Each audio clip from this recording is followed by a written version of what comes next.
Trekking is very healthy. సిటీలో అయితే fresh oxygen 40% దొరుకుతుంది, ఇక్కడైతే 80% ప్యూర్ ఆక్సిజన్ దొరుకుతుంది.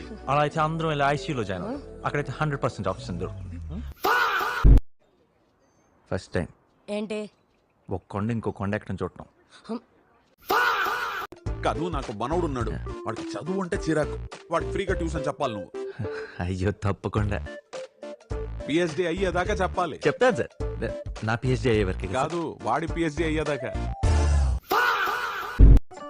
ఇడోడు ఫ్రెండ్ ఫ్రెండ్ అంటే అన్ని షేర్ చేసుకుంటామండి. ఏంటి దరిద్రాన్ని కూడా? దమ్ బిర్యానీ ఎవడైనా షేర్ చేసుకుంటాడు, దరిద్రాన్ని షేర్ చేసుకుంటే నిజమైన ఫ్రెండ్ అంటే. బ్లాక్ టికెట్లు అమ్ముకునేవాడిలా ఉన్నాడు. వీడితో నీకు ఫ్రెండ్షిప్ ఏంటే? కట్ చేయి. ఎవరి గురించి మాట్లాడుతున్నారు సార్? వీడే. ఎవరెత్తున్నావు? అలాగే ఆ ట్యాంక్ నిండిపోయినప్పుడు కిందకొచ్చి మోటార్ ఆఫ్ చేసేయండి. నీకేం పోయగలం, నీకు ఆథరైటీ సార్. అయ్యో ఫస్ట్ డే కదా, తినటానికి ఏమైనా ఉందా? అంటే హోటల్ నుంచి తెప్పించుకో. మీరు కొంచెం కవితను గట్టిగా అడగండి సార్. గట్టిగా గట్టిగా గట్టిగా గట్టిగా గట్టిగా గట్టిగా గట్టిగా ఆపండి. రైట్ ఇన్ఫర్మేషన్ నీకు తెలుసా? తెలిసినా చెప్పలేను. ఏంటి? తెలుసుకొని చెప్తానంటున్నాను. చెప్పు. చెప్తా చెప్పు చెప్తా చెప్పు చెప్తా చెప్పు చెప్తాను చెప్పు.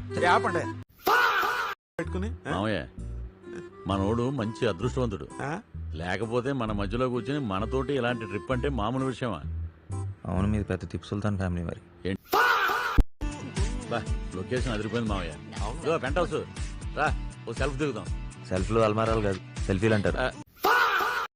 లొకేషన్ అటు ఉంది, అందుకే గట్టి పెట్టే. Hats off sir. Thank you. రా రా, అట్లో హత్తుపండు. అవునుమా, నాకు ఇంకో అమ్మాయి ఉండి ఉంటే ఖచ్చితంగా నీకే ఇచ్చి పెళ్లి చేసేవాడిని. ఉన్నప్పుడు ఎవరో లేనప్పుడు ఆఫర్లు ఇస్తారు. అంకులా? ఎవడికి అంకుల్? ఏంటుమా చెప్పనే లేదు. అమ్మాయి బాగుంటుందా? దీపిక పడుకో. ఏంటి అంత బాగుంటుందా? ఎవడికి తెలుసు? ఆ ఫోటో పెట్టింది.